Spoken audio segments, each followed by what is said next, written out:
Welcome to Lost My Notes podcast with Ybot. And we're Ybot, of course. And today our very special guest is a man whose name you might think is someone else who's no longer with us. But his name is Steve Strange.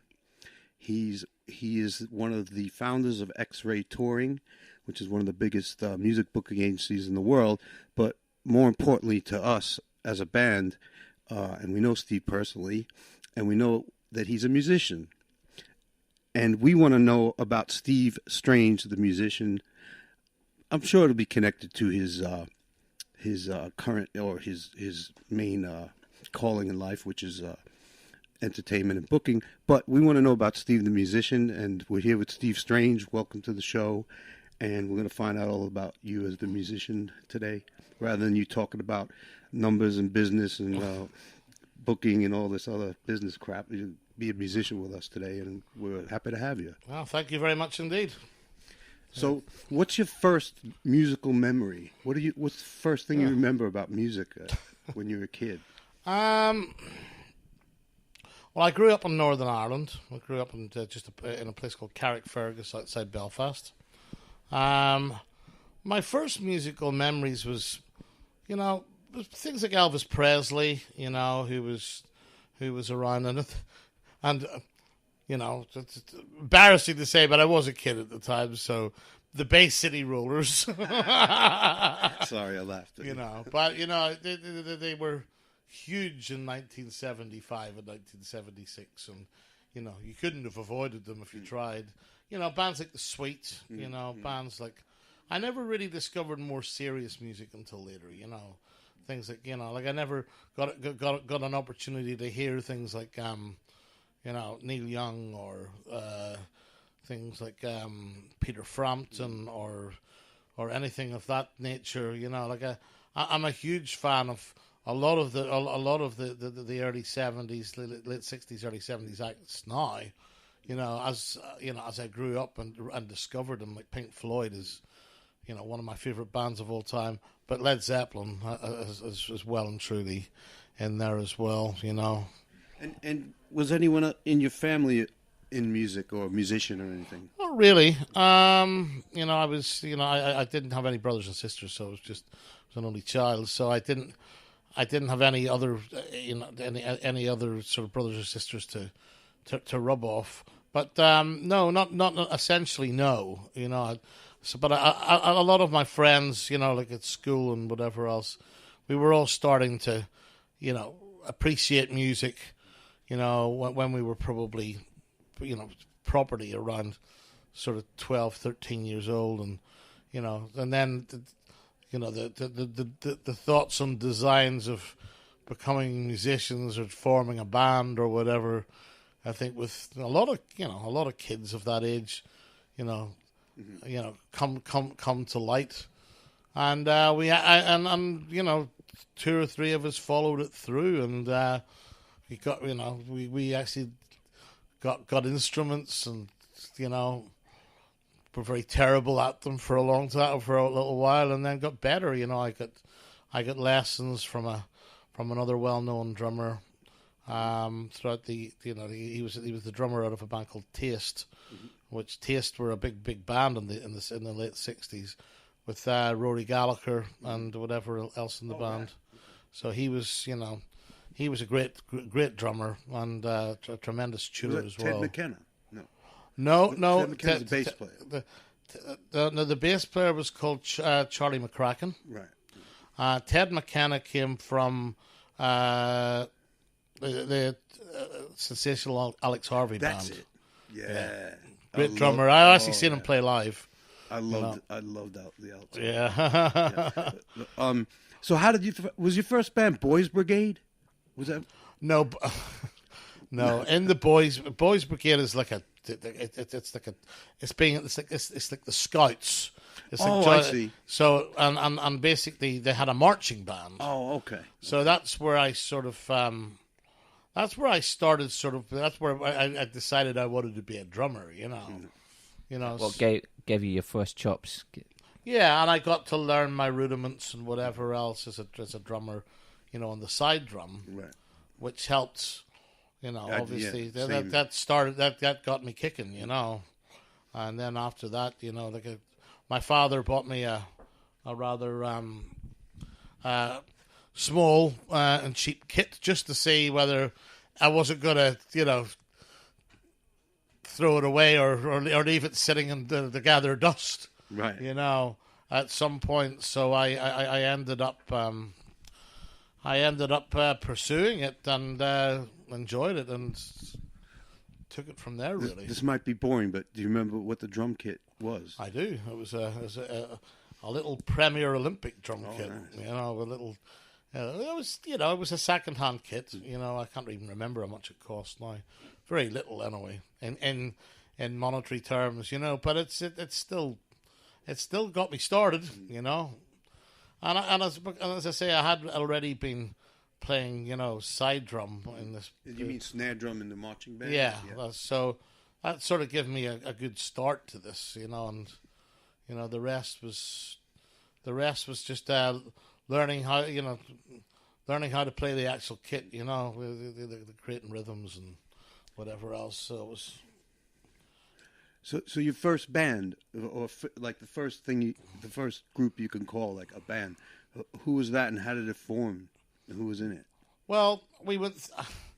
I think throughout, you know, the learning part, we went through several different sort of what I would call community center bands that never really got to the stage, but you know, we got through the rehearsals and you know, we learned a bunch of cover versions and whatever. But the first band that I actually went and played with was a band that we done a bunch of shows together, which is a band called Slack Alice. Yeah, I found that. I found that in my research. Yeah, so we were like a heavy rock covers band. You know, we had a couple of our own songs, but it was, you know, these guys were older than me. You know, like I was only, I don't know, 16 at that time, and maybe not even 16. And we used to rehearse in a place called Ballyclare. My father used to take my drum kit up and down in the trailer of pulling behind the car. You know. You know. Yeah, did you have a big drum kit then? No, it wasn't huge, but it was bigger, bigger than the original. But yeah, so we rehearsed like Tuesday and Thursday and nights and Saturday afternoons, and we learned a whole bunch of different stuff. You know, anything from, you know, from Michael Schenker Group right through to Black Sabbath. To Rory Gallagher, to Wishbone Ash. Oh wow! You know, we done a whole bunch of stuff. Even T-Bone Walker as well. We done Stormy Monday and. Wow! Did you do AC/DC? Oh yeah, we done a couple of DC songs as well.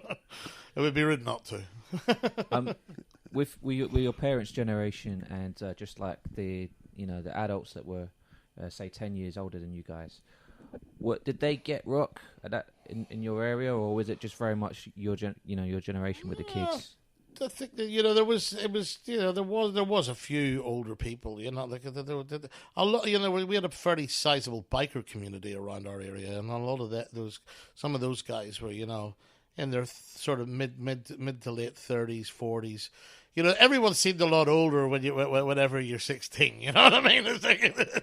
It's you know. Like someone at 30 at that time like felt really ancient, you know.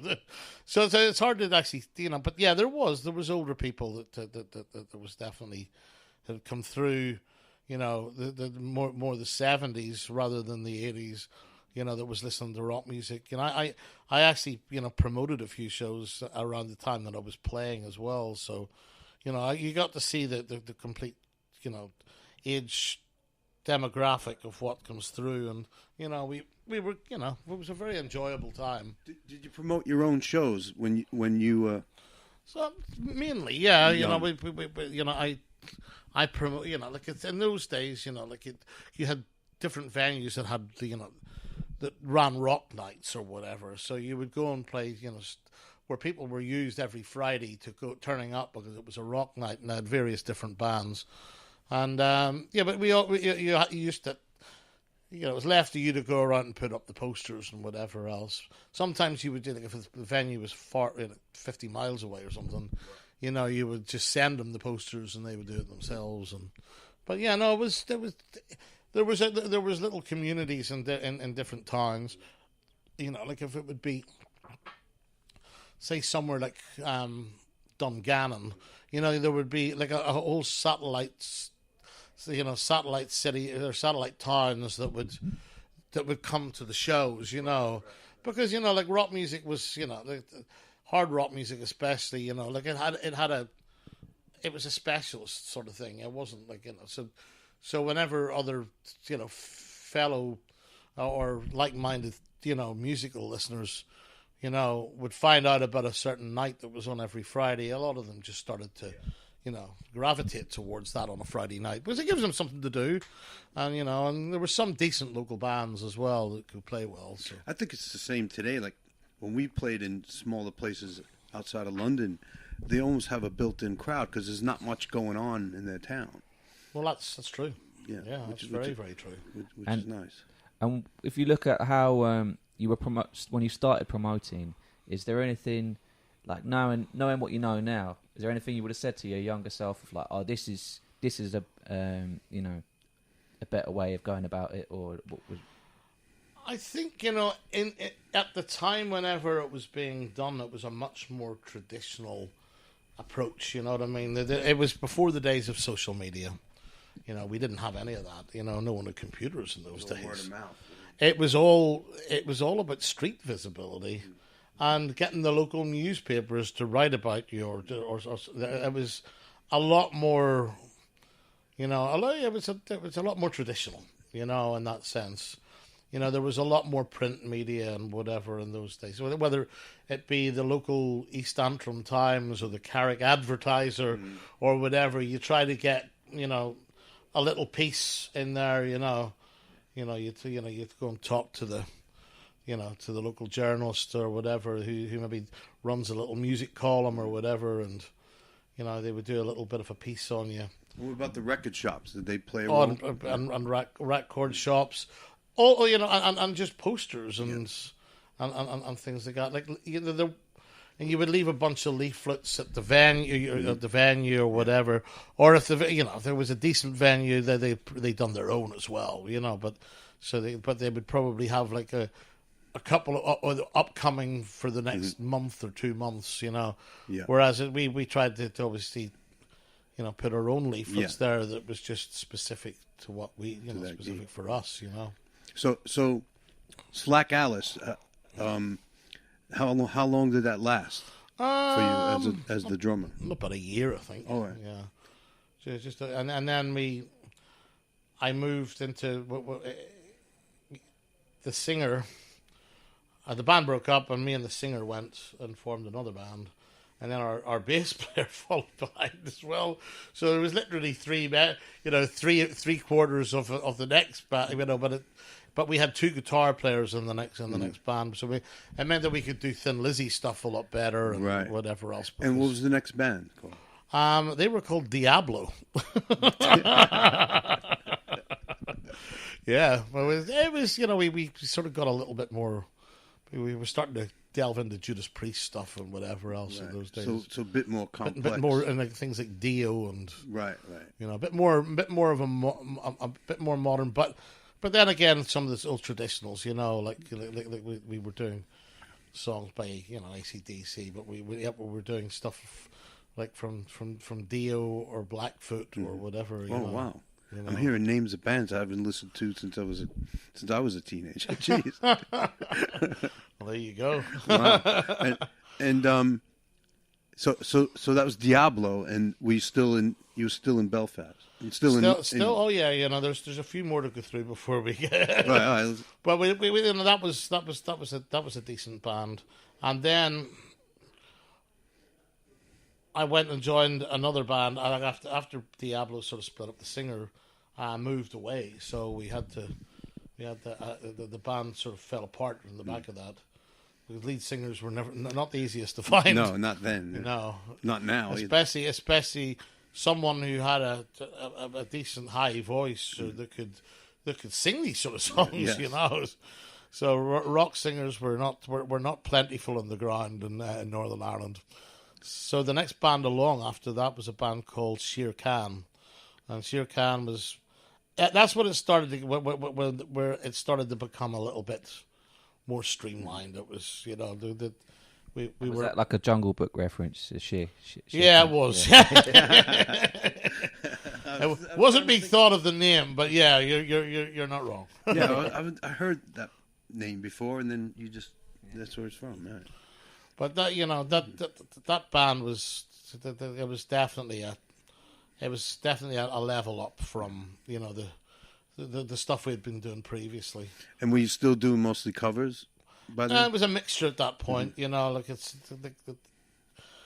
the covers that we done were, you know, we're starting to delve into stuff like Rush and stuff like that, and right. at that point, which, you know, took a bit of expertise, Yeah. you know. You know, I was a huge Rush fan, and so was the rest of the guys in the band, and you know, so we took it a little bit further. We actually went a little bit more. That was a good band to be in.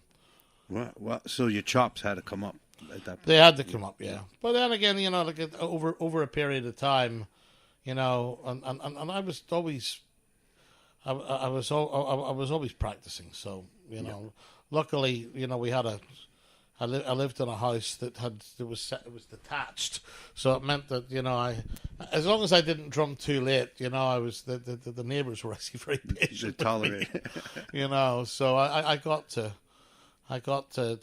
practice quite a bit. But yeah, no, that was a good band to be in. How sure. old were you at that point? Oh, probably 17. Right. So, You know, 17. Yeah. so you went quick. The succession of playing with bands. Well, the band after that was the band that we actually where we got a record deal, which was a band called No Hot Ashes. Well, you're still in it, And I'm still in which it, we'll yes. get to in a minute. But yeah, Yeah, we reformed a lot later. But yeah, so that was a totally original band. Well, what does that say? Totally original. We had a few covers in the armory just in case when we go and play out the sticks, you know, where they sort of expect it. They get bored if they don't hear something that they know. Yes, Right. You know, we had a few in the arsenal just in case, you know. But it was mainly a band that we, you know, it was original material, and the material was of a, you know, good quality. there's as well. 5 of you, right?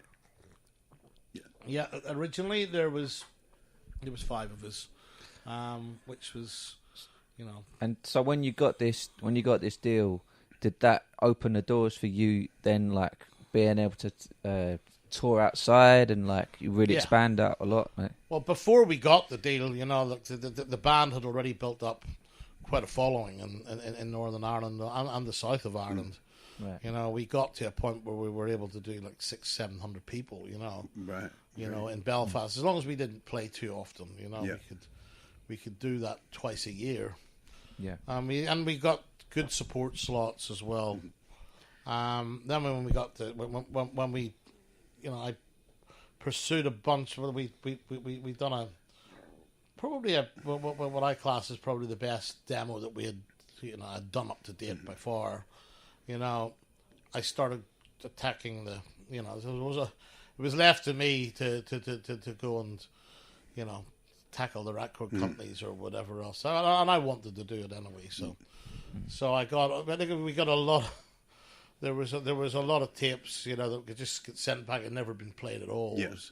I think we all know that story. Yes, you remember that well. You know, so like it was like, and then you get ones back that say, "Sorry, we do not accept unsolicited material." Yeah, and it's like, oh, come on, for fuck's sake, give me a chance. It's not a book, is it? Like, So what happened was again, this is at one point where my namesake came in handy. Visage. Yes. Right. Well, only because of the name, you know. I rang up the head of GWR, and GWR Records at the time was it was a company that was run by Doug Smith, and Douglas Smith. He was the manager of Motorhead, Yes. Hawkwind, and whatever. And PRT, which is, if you remember in the 70s, a company called Pi. Yeah. PYE. Yes. Well, Pi became PRT, and they were the distributors and the financiers of GWR, who had at the time Motorhead, Girls' School, Hawkwind, Uriah Heep. They had Fastway. They had everyone at that time, and so I got through to Doug only because he thought it was the other Steve Strange. And I got him on the phone, and I just went for it, And I was on the phone with him for nearly 3/4 of an hour, and he was inspired by it, And I sent him over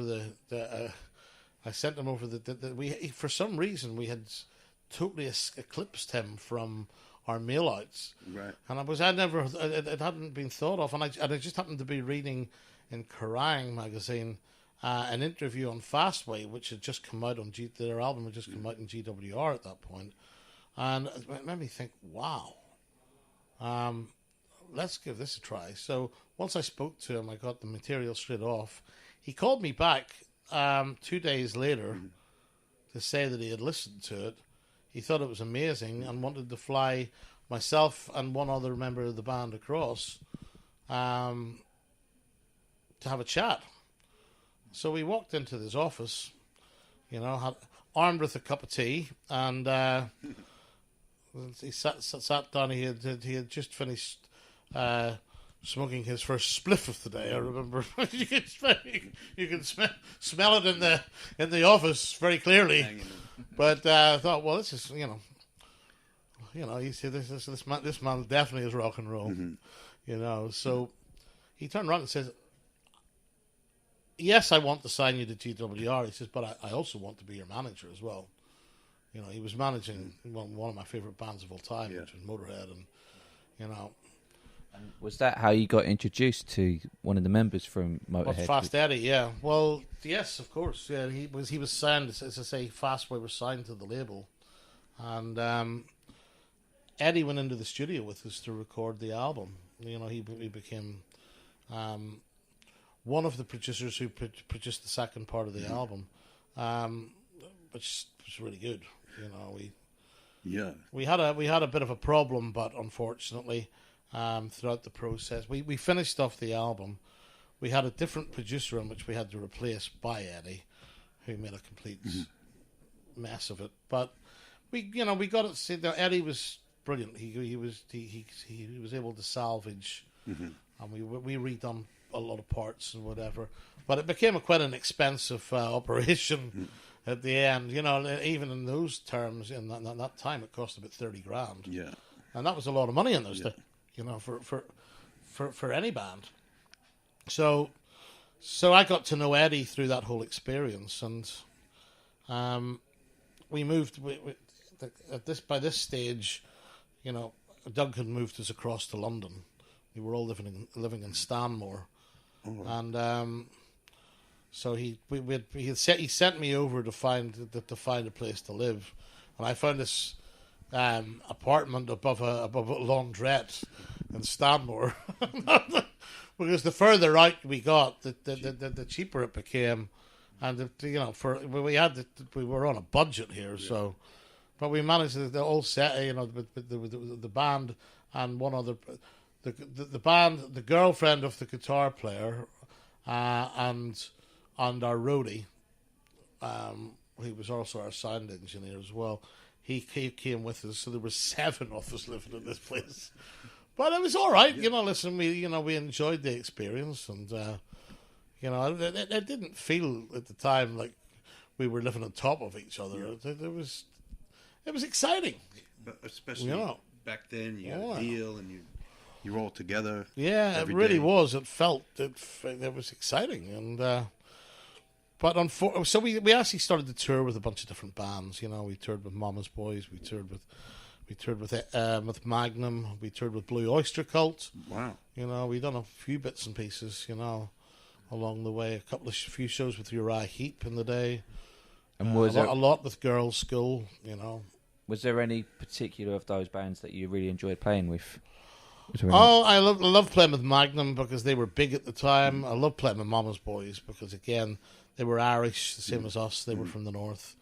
And, well, John, the lead singer of the band, has been my lodger for the last 11 years as well. He's one of my best friends, you know.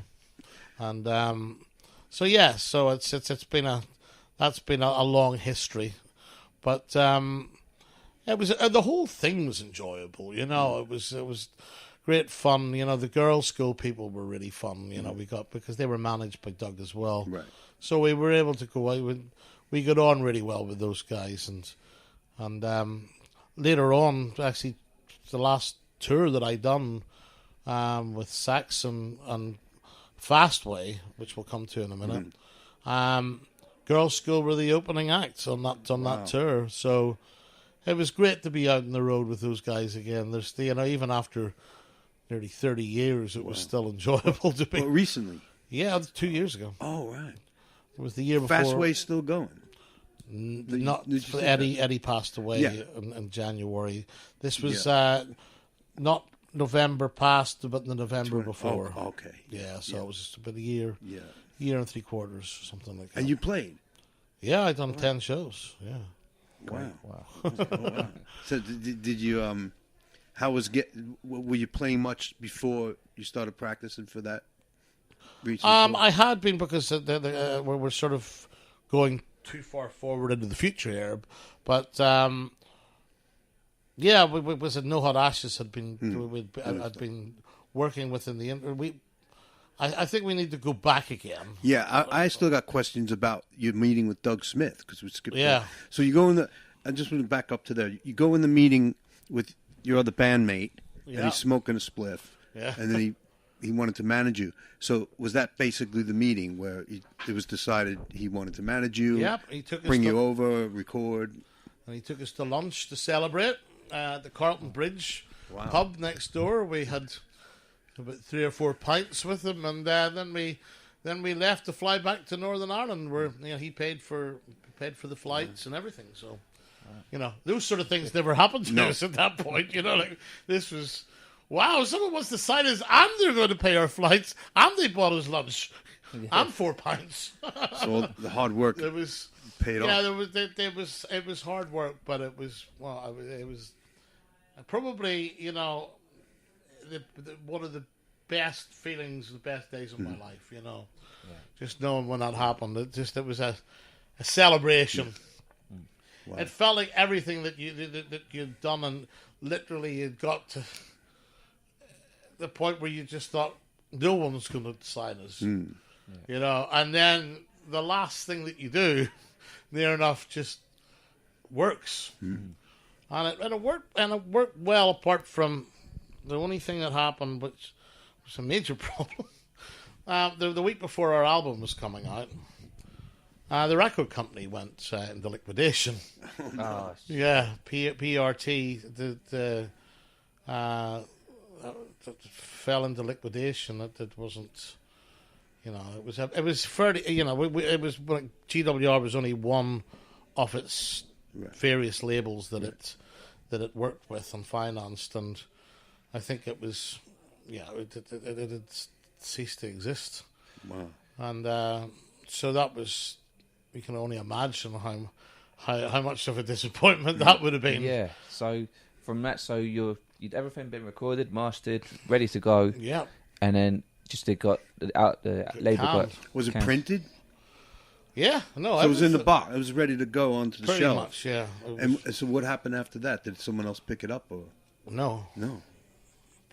No, because there wasn't very many labels in those days that could do that. But a lot of those labels sort of fell apart in the 80s, like the Bronze Records and the whatever else that used to do a lot of that. Even heavy metal records, had fallen apart.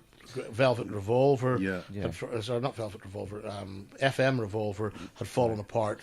There was a lot of a lot of those labels were just coming to the end of their era, you know. Yeah. And so you guys weren't so much. You weren't really like indie rock as well, No. so you couldn't really switch over to say we like, couldn't. We were in a we certain genre. genre, and and there was, you know, no one to help. You know, a major wouldn't pick it up. What year was the album ready to go? Ready to go. Well, we recorded it in 87, so it was 88. Right. Okay. Yeah. Right before the grunge. Oh yeah. Well, grunge sort of started to kick in around 1990, in the middle of 1990, but So it was just on the cusp of that. yeah. The bands that existed before them was like the Pixies and Yeah. you know 89 and whatever else. That was the start, really, of the Sonic Youths and whatever else came around that time, 89, 90. All the SST bands had already been. Yeah. So what? Do you still have copies of the album? Like real? Yeah, I do in Ireland. Yeah, I've got one. Well, I think I've got one remaining copy. Oh, so what became of the actual printing of it? Did it eventually go on sale, or? Well, when the label went bust, you know, like we didn't get any copies. Oh, right. We just were given one each. And that was Really? Yeah, so we never got to see it. And to be honest, we were so gutted we didn't want to even look at it anyway until right? Yes, like a you know, physical reminder. I regret that later on. Not when they tried to find it, because they probably end up getting recycled and Right. you know, which I don't know what happened to them. But you know, Doug was very good to us, you know, and still kept us, you know, afloat, even right through that. But the band was starting to, you know, it was a big kick in the balls for us, to be honest. Yeah. And, you know, but there was a few members of the band that had relationships in Ireland, and the singer had just been told he was a father-to-be, and things like that. And it started to fall apart, Right. you know, at the seams. And the band broke up pretty much. It didn't naturally. We never officially broke up. It just sort of, you know, Drifted apart. Drifted apart. Yeah, I think that was the best way of looking at it. A couple of us stayed, you know, like here for a while. I stayed right through. Mm-hmm. And then what? Fastway came during that or after that? Eddie approached me and says, "Well, you know," he says, "I'm sorry to hear about No Hot Ashes." So obviously he knew a lot about them. He said, "I've always wanted to." He says, "I never wanted to interfere." He said, "But I've always wanted to work with you." He said, "Do you want to join Fastway as the drummer?" And I went, "Where do I sign?" And then we had a great time. You know, we went to America. We toured with a bunch of different people. I might have seen you. Well, you probably seen, New York. if you've seen Fastway, you probably seen them with Jerry Shirley. From Humble Pie. Pie, yeah, Right. He was the original drummer. You know, I was too young, you know, in the early days to do it, but they were still a good name, you know, even when I was in them, you know, like they were a very good name, very well respected, you know, by a lot of the up and coming bands that became fucking huge in the end, you know. You know, like the Fastway toured arenas with everyone. Yeah. You know. So how long did you do that for? Only for a couple of years. Eddie had a few issues that he needed to deal with, which he did. And were you still promoting at this time as well? Or just... No. I was with Fastway at that point, right, but full on, he had issues that. You know, he stopped drinking and he remained off drink he stopped drinking in 19. You know, that wasn't necessarily the issues, but he had some personal things that he needed to deal with. But that one of the things that came out of that is he gave up alcohol, and he didn't drink from 1990 till he died. Wow. Till he died, you know. He was a great guy, really, really great guy. Very, very generous man, you know. He had a bit of a short temper sometimes, but, you know, aside from that, you know, he had a lot of greatness in him. You know, he looked after me like a little brother, you know. I lived in his house in Belsize Park for the best part of 6 months, until, we were out in the road and whatever else. And then I went back to Ireland for a little while and then come back again. And, but I always treasure my relationship and my times with him. He was a true gentleman, and, generous to a fault.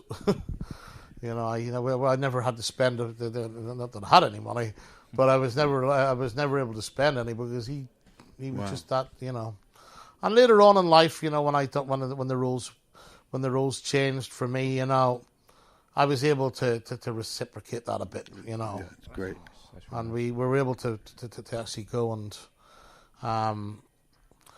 we were able to reform the band in 2005, which was fantastic. That was a great moment, just to be back in the rehearsal room with him. He's such an amazing guitar player. He's so underrated. No one ever talks about him when they talk about the great rock guitar players. Well, I think it took him there enough to die before his recognition was truly expressed. By the world. Like he made it to the front page of Rolling Stone magazine. When he died, and amongst a bunch of other things, he made it onto the national news and God knows what else. He done. He would have.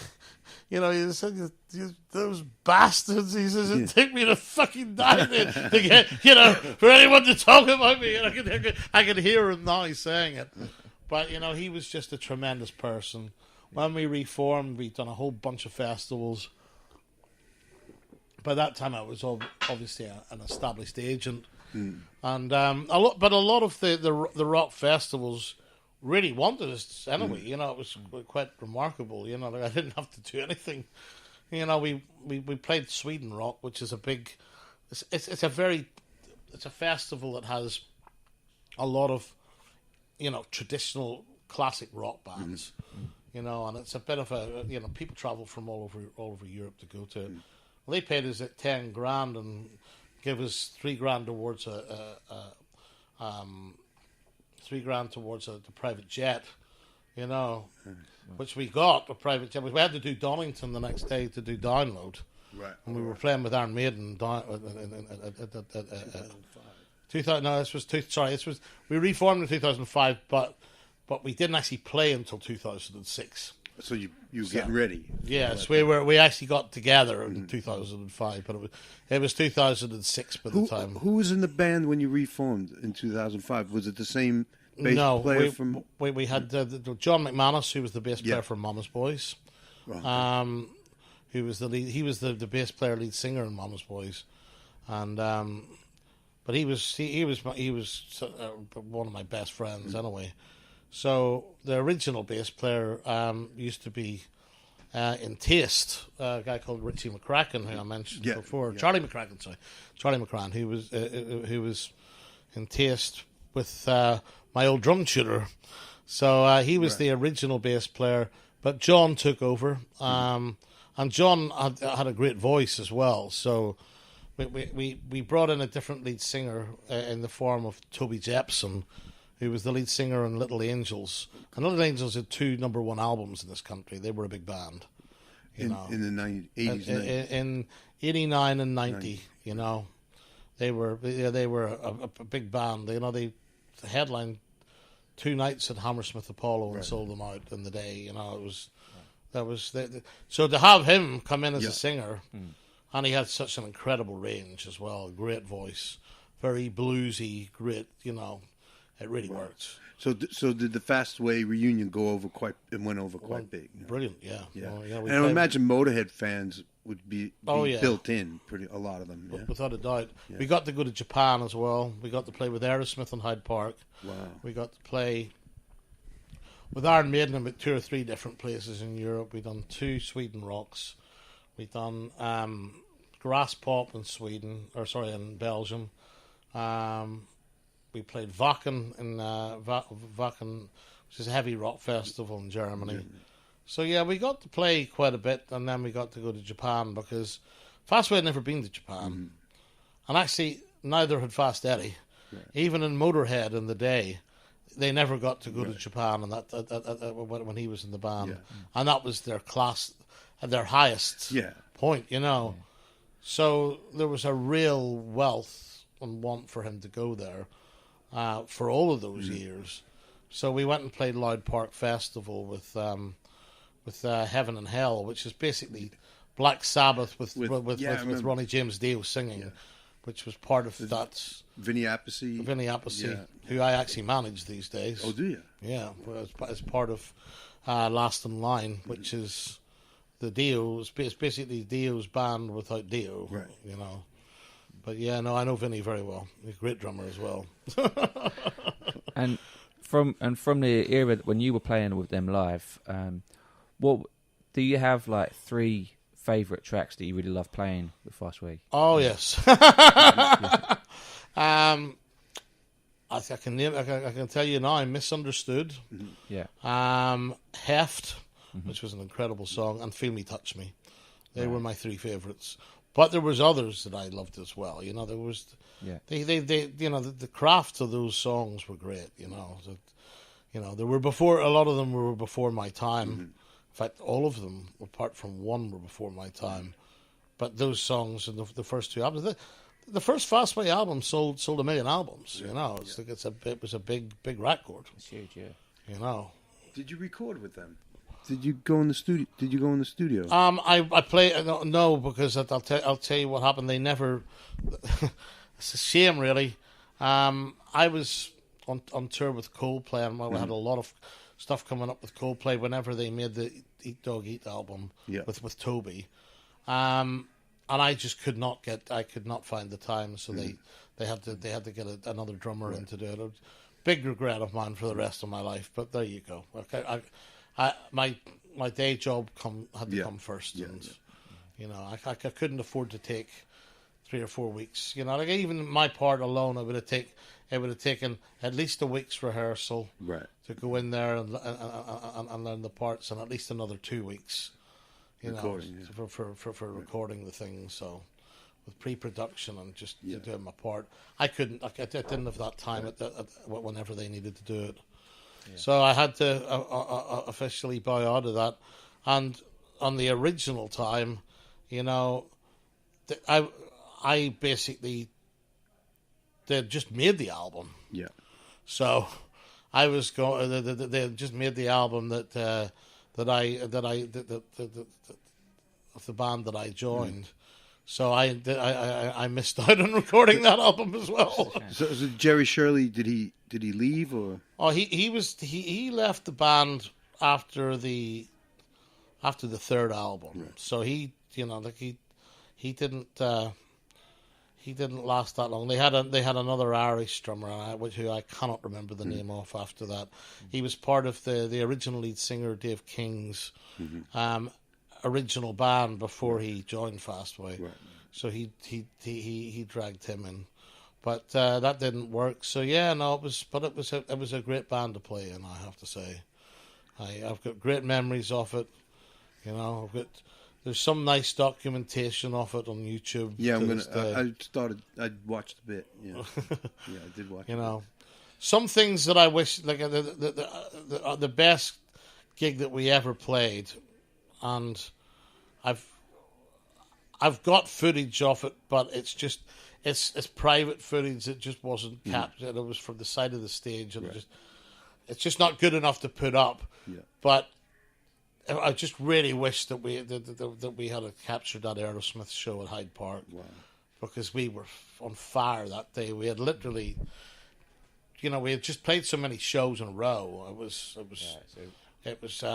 We were well oiled, and it was, you know, it just the performance that day had just such a ridiculous energy in it, and we had a great show, a great stage. And the audience just went nuts.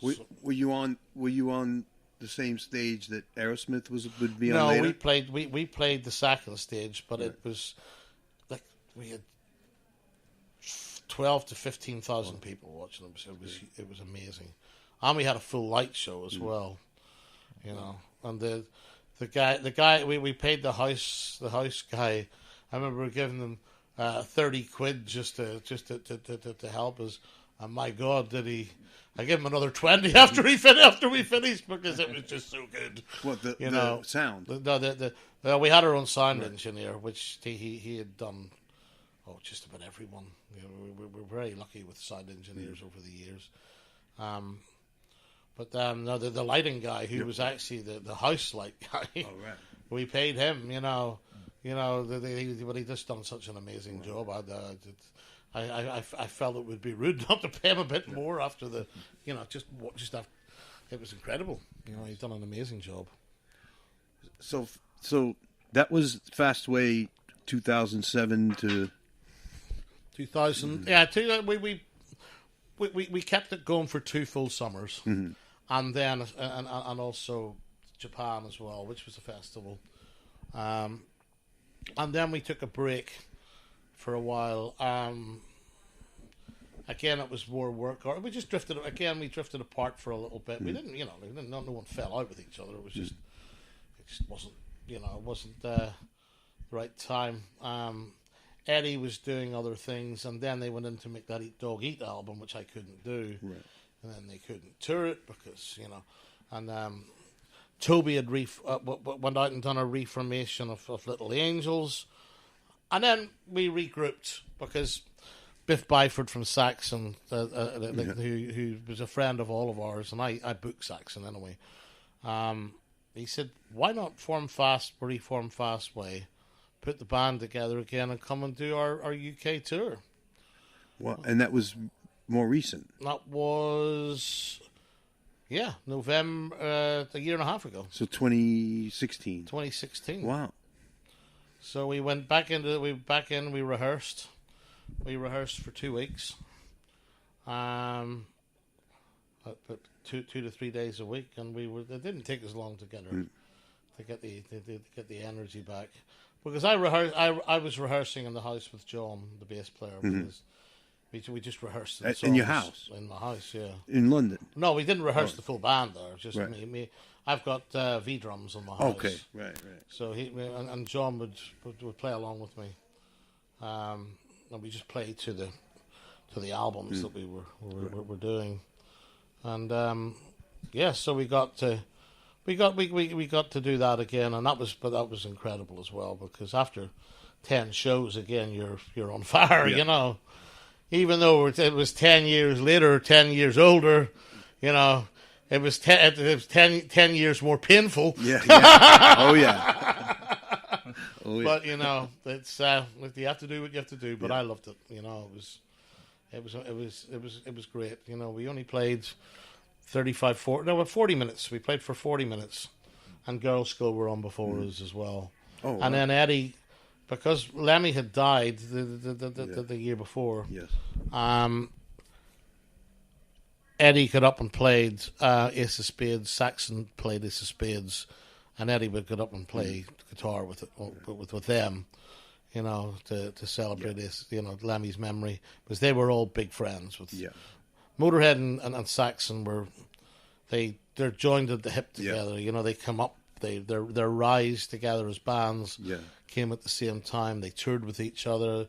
They were friends with each other. In fact, Saxon broke off the Motorhead tour, the Bomber tour, actually. Right. So that was their first big, proper tour, and on the back of that, their album had started to work really, really well. Which was Strong Arm of the Law at the time, and I saw them in New York. Oh, you did? Oh yeah. Yeah, they were a great band. Great band. So Motorhead in like 80, 81? Yeah, you were seeing that was when Eddie was... Yeah, Eddie was yeah. In fact, his last ever show was in New York. You may have actually seen his last ever show. When he played with them? Yeah, maybe. It was on the Iron Fist tour. And that would have been 81. Would that have been the Palladium? Palladium, Yeah. I went to that. Right, well, you were the last show that Eddie Clark ever played. Yeah. Whether you knew it or not at the time. But their best stuff is with him. Oh, without a doubt. Because after that, all respect to whoever was the next guitarist, I can't remember, but when I hear Motorhead without him, it doesn't. No, they had register. a chemistry that was unique, Yeah. And Filthy Animal Taylor, the drummer, was also a great part of that chemistry. Yeah.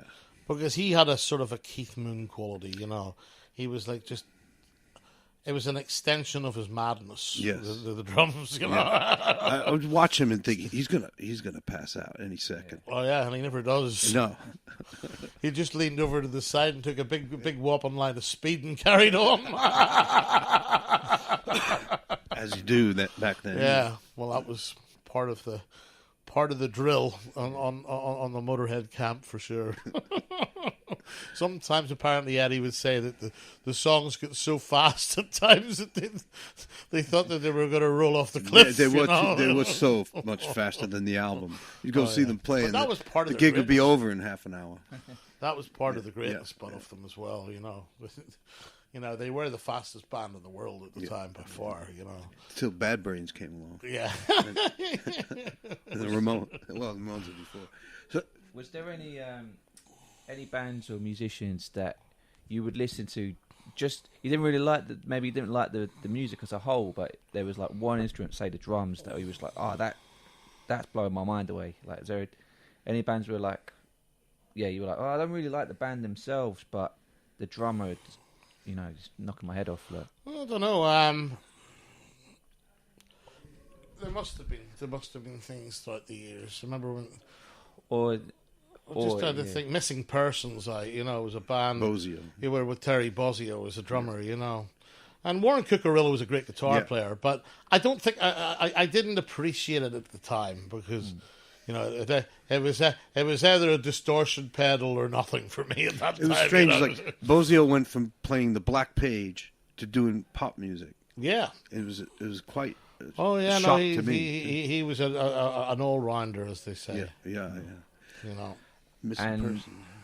And just for you, like with drummers that really, were big, had a big impact on you, like. Well, definitely the two that come straight to mind. Can I guess? Yeah. Bonham. Yep. And Neil Peart. Absolutely correct. So say no more. Drummers think alike. There you go. Yeah, you got it right. Yeah. You got it more correct if you tried. Yeah.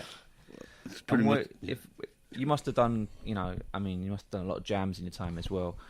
And when you're doing drums and you say you're improvising something, or even if it's half improvised, what's your natural instincts?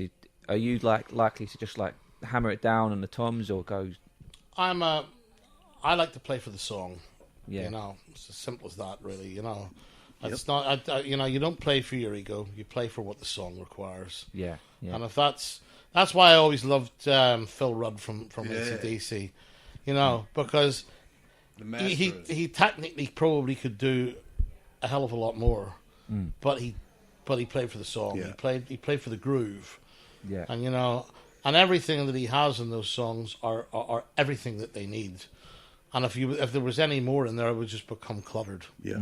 And that's why it's just drummers with that sort of mindset that I always like people that think of what their primary purpose is. And that's to play for the song. It seems like the younger generation of drummers today, they're all trying to be one drummer because they're all using double kick and brrr and all this business. A lot of them. If you're in a death or thrash metal band, go and do what you do. What the Romans do. But it's, I went through a phase of having a double bass drum kit in the 80s. Yeah. But I went back to playing. It's a lazy man's. If you're trying to do things, that you can't do with one bass drum, Exactly. I think a lot of there's a lot of drummers that in the 80s that were using double bass drums, but When you look at them now, they're all back to war again. Yeah. Why? Yeah. You ask yourself, because they don't fucking need it. It's overkill, yeah. You know, it's more of this. It was more about the show. Oh, you know, I've got a bigger dick than you. You know, you know, I've got 15 crash cymbals. And, Yes. You know, 20 toms, and you know. Well, wait a minute. Your kit's pretty big now. The Well, no Hot Ashes kit. I'm just messing with Well, basically, it's there's 3 rack toms Yeah. and two floors. Right. I've got 2 kits. And you're left-handed. I'm left-handed. Yeah. I'm left-handed. Who's the greatest left-handed drummer you can? Oh, I think Ian Pace. Yeah, I has was to gonna be say. there. You know, you know. You know, he's also a friend of mine as well. Wow. So I've watched him play. He was one of my idols growing up. Yeah. Because all the other dudes, I loved Bonham. A very jazzy oriented player, Ian. You know, he knew his rudiments very well. Yeah. You know. And the loudest band I ever saw to date, still, even My Bloody Valentine isn't as loud, was 8th Row, Madison Square Garden, 1974, Deep Purple. Really? In my ears, blood. So many people had blood coming out of their ears. It was so Oh loud. my God! Wow. And there was no earplugs back So that then. that was with Hughes and Coverdale. No, it was right before. It was the tour. It was Really, that must have been 73. Gillan's last 73. tour. I was 13. Oh, it was Gillan's last tour. Yeah, it was Gillan's last tour, and I was right in front of Ian Pace, and I could see everything he did. Wow. Wow, he's a great player. Yeah. And he had a very odd setup as a kit. Yeah. Always did. Different. Even to this day, it's still. How the fuck do you play? It looks like just so randomly set up. Yeah, it's all odd angles and Yeah, but you know, whatever the man does and whatever the man likes, it works. and he's still. I mean, he's in that age group. What, late 60s, early 70s now. Yeah, His no, age. well, he has to be. I haven't. He has to be 70. He's still kicking it. Yeah. Oh man, absolutely. Yeah. Oh, he doesn't. You know, he's still to this day. The last time I seen him play actually was. What was it? Well, it was a couple of years ago. I went to see Purple play. You know, I think it was. I can't remember. It was the O2 or whatever. And then before that, I seen him he played the Sunflower Jam at the Royal Albert Hall. And I was very good friends with John Lord. Yeah, he passed. And John and him were basically they were married to. Both Ian and John were married to twin sisters. Oh wow!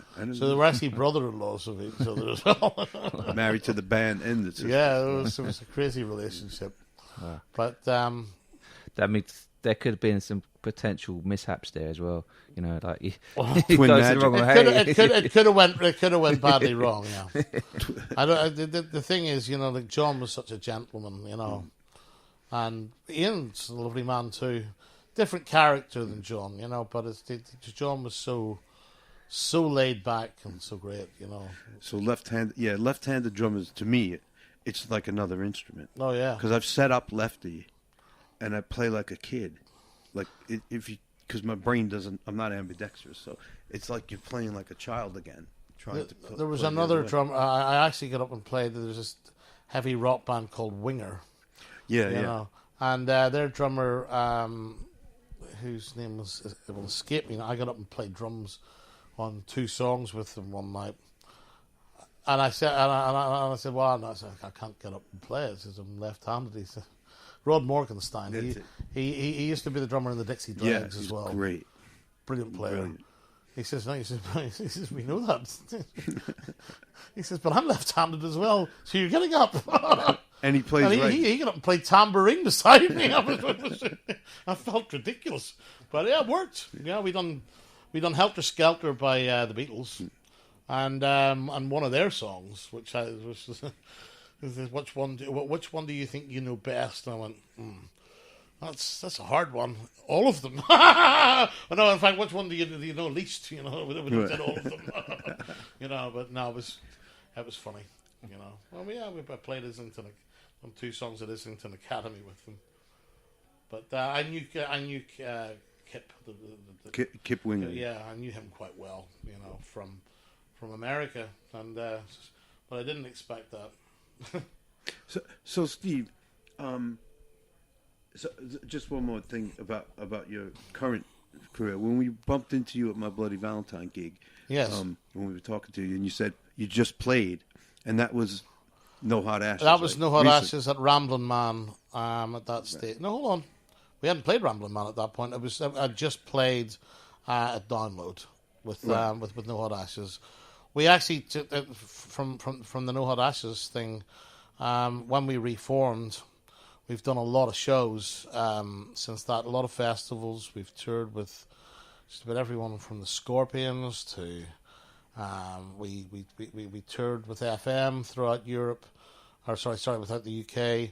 We went and played Frontiers Festival in Italy. We played a bunch of different festivals over here, including one with Aerosmith. Yeah. And we toured with Foreigner. Wow. You know, but we released our album this this year in April. The Lost album. No, you've done a new one. Brand new. We couldn't go back to we wanted to. I don't think we could. We could have got the tapes. They would have been destroyed many years ago. But no, we went and we went and done a new album for Frontiers, the label, who's the home of, anyone from Whitesnake to Journey to whatever, And so, if people want to find No Hot Ashes on internet, is there a website up or anything around? There is. We call it No Hot Ashes Reunion because that's because there's another No Hot Ashes that reformed in between us breaking up, which are just a bunch of kids from Manchester. So. Right. We weren't going to change our names. We didn't want people to be confused either. So, so we if you go under No Hot Ashes Reunion, I found it. And you can find it there. But the album's out on Frontiers. It's dedicated to our bass player Paul Boyd, who passed away. January, not January past, but the January before. So and rather than releasing the album last year, we felt it appropriate. Just to let to his family and his wife and family and whatever, we felt it appropriate just to leave, to have his memory, left for a year because it was hard enough for them to deal with his early passing. Yes. 49 years old is, it's too sad, young, and rest in peace, brother. But he was one of our true friends, and one of the original members of the band as well, even before me and most of the others, to be honest. Him and the guitar player and the singer of the band were actually pretty much the originals. But no, it was it was great to put the album out. It's actually sold 2,500 copies to date, which I'm pretty happy with, considering I never expected to sell that amount, and the reviews we got for the shows and for the album have been stunning. Right across the board. Yeah, I saw the comments on Facebook.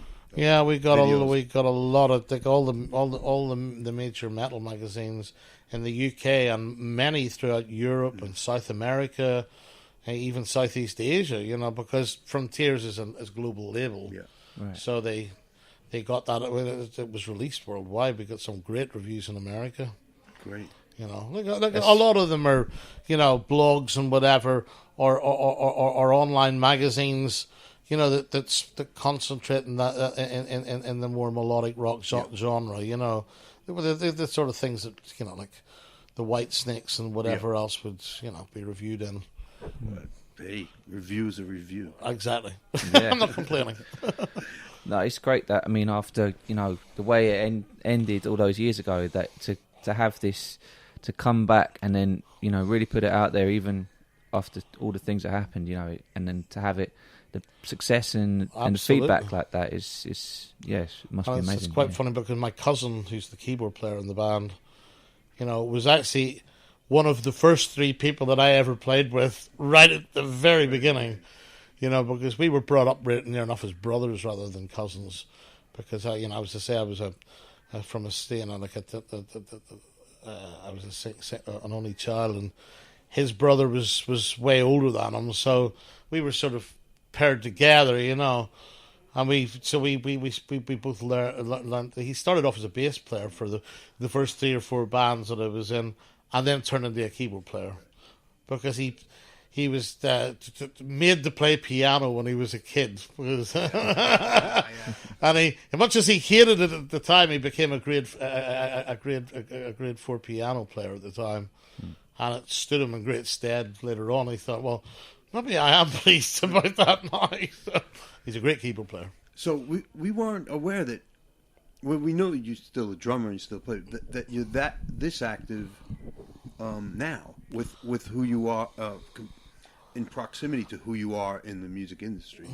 Wow, it's quite a juggling act, I would imagine. Oh well, it is, you know. But I do, you know. We've taken it over a long period of time, and I put, you know, things into where I know that I can fit them in. Yeah. Although on the day of Ramblin' Man, where it was done in Kent, the festival was in Kent. We opened up the main stage. It was recorded for Planet Rock Radio, and Paul Anthony, who's one of the main presenters, introduced us on the day. So we opened up the main stage to probably a couple of 3,000 people. And then as soon as I come off stage, it was a beautiful, beautiful day. I literally got off the stage, toweled off, changed my shirt, got into a car at the bottom of the bottom of the ramp at the bottom of the stage. Got into the car and went for my Queens of the Stone Age gig at Finsbury Park. So literally, you know, I left the stage as a drummer and got into the car as an agent, and watched Queens of Stone Age to a sellout audience of 45,000 people. So yeah, it was that was bizarre. It sounds pretty surreal. Yeah, but it seems like for you, I'm getting the feeling that it's the best of both worlds. Oh, absolutely. It's two things. I couldn't think of a better example I would like to use than that. You know, it's, you know, to be able to go and do something you love, you know, in one respect, and then get into a car and get out the other end, still doing something you love in a completely different way. Yeah. You know, it was fantastic. It was great. Well, listen, thank you for. Do you have anything else to? No, I think we've got a really good picture of who you are now as a musician. Maybe a bit too much. in our business, a lot of people know who you are as the Booker Man, but in terms of you as a musician, we're quite. Well, thank you for thinking of me and allowing me to share those memories with you. It's our pleasure. We don't like to pass up anybody who's a fellow musician in terms of who we talk to and who's in the queue for us to talk to. So we wanted you to be part of that. Well, thank you. Sure. It was a pleasure to do it for you. Yeah, great. Thanks. We appreciate the time. So this has been Lost My Notes. I actually have notes this time, but that's the name of the podcast. We're Ybot, London band. We are what do we call it? Prog Hop? No, we got a Prog Hop. I like that. Yeah, Prog Hop, Noise Hop band, and look out for us in September, and we'll plug our stuff elsewhere. So thanks everyone. Thanks Steve. Thank you so much for having me.